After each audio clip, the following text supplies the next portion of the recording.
Enough small talk, let's get right into pumping AMC.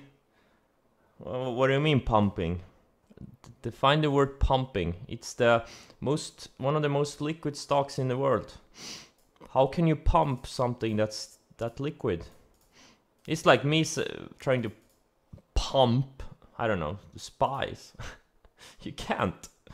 You literally can't. It's impossible. PRPO?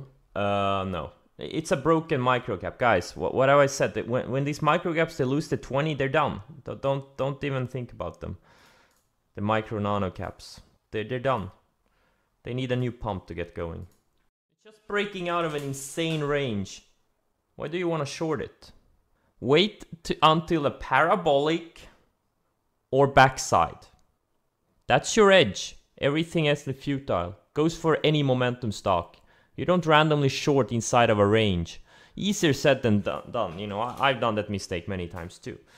Oh my god, my FAS that I shorted here. I literally shorted like 118.50 or something. 118.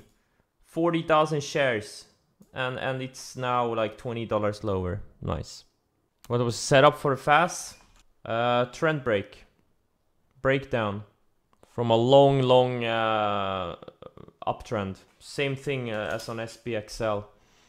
Breakdown from a long uptrend. Nvidia short a $20 million opportunity. Absolutely fucking not. Dude. You need to do the math here. You really need to do some math here. This is very unrealistic. No. It's not even extended. It's up, what, 7% from this little flag? I mean, this is not a big move. No. This is... For 20 million? Do you realize how big of a position I would have to take to make 20 million in that trade? Like, if we get a realistic pullback to that, I don't know, 20 day, that's like a 10% move. I would have to have a $200 million position in it. That's so fucking unrealistic, it's not even funny. It's not even close, man. Wake me up when it gets to, I don't know, 1,000 and I'll start looking at it. You know what my biggest miss in my trading career is? TVIX, but now it's delisted. It used to be like triple ETF. I was long it here. I don't know how big of the position was. I think it was maybe 15-20% of my total equity. And I think I even added here. And, you know, I think I sold it on this day. Yeah, literally on this day. Because I thought it was a parabolic. It was a perfect parabolic. 5-star. I don't remember if I shorted it too. But I know I sold it. And then this... I want to cut myself. Can I go through SPXL? It's, yeah.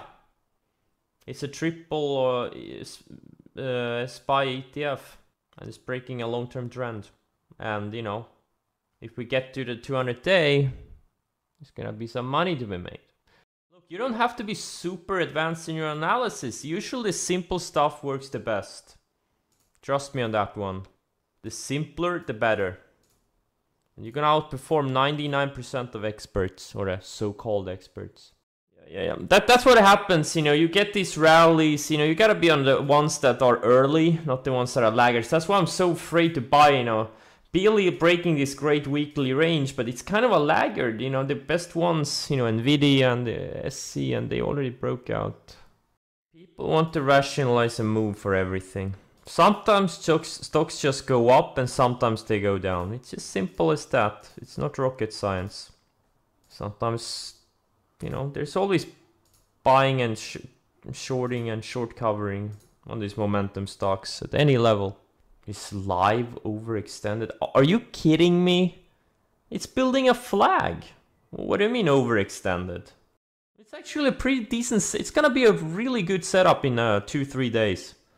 That's actually, you know, about to be a really good setup. It's been going sideways for like 3 weeks. 2 weeks. What do you mean overextended?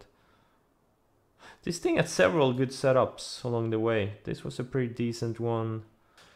And then it had this one. Was okay, I guess. Yeah. I'm watching this VXX. If it takes out I mean, if we get a pullback in the spice, like a real pullback down to the, I don't know, 100, 150, 200 would be ideal scenario. Undercut of the 200. Get, you know, high 300 area would be nice if we got to. I mean, this VXX could go to, I don't know, 50, 100.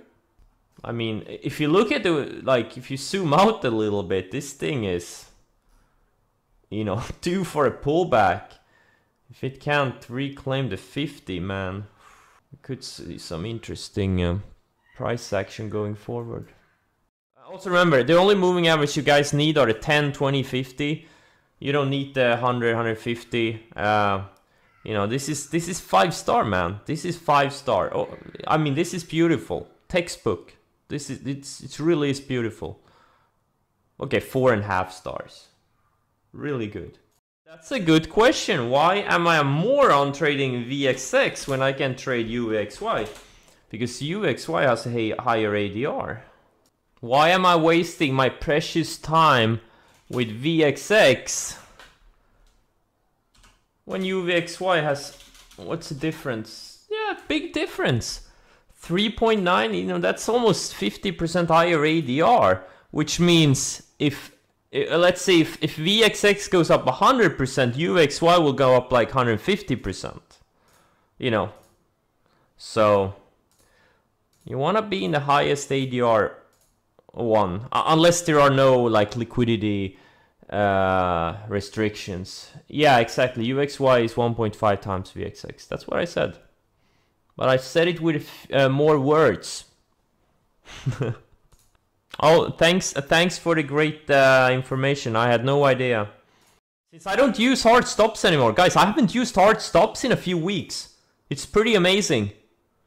The problem is I can't leave the computer.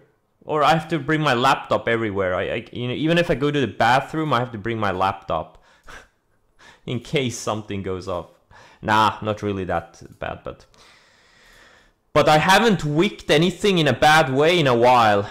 People were whining about this wick or this candle on SOXL. Was this me selling? Yes. Majority of the volume here was me, but it's not a big candle, it's a tiny wick, man. If I had market ordered this shit, it would have gone down here. It would have gone down another, I don't know, 50 cents. Or maybe not 50, but 20, 30 easily. No, I bring my laptop and then I go do whatever I want. I don't sit in my office, that's for losers. Sitting in your office all day, that's what 9 to 5ers do. Fuck that.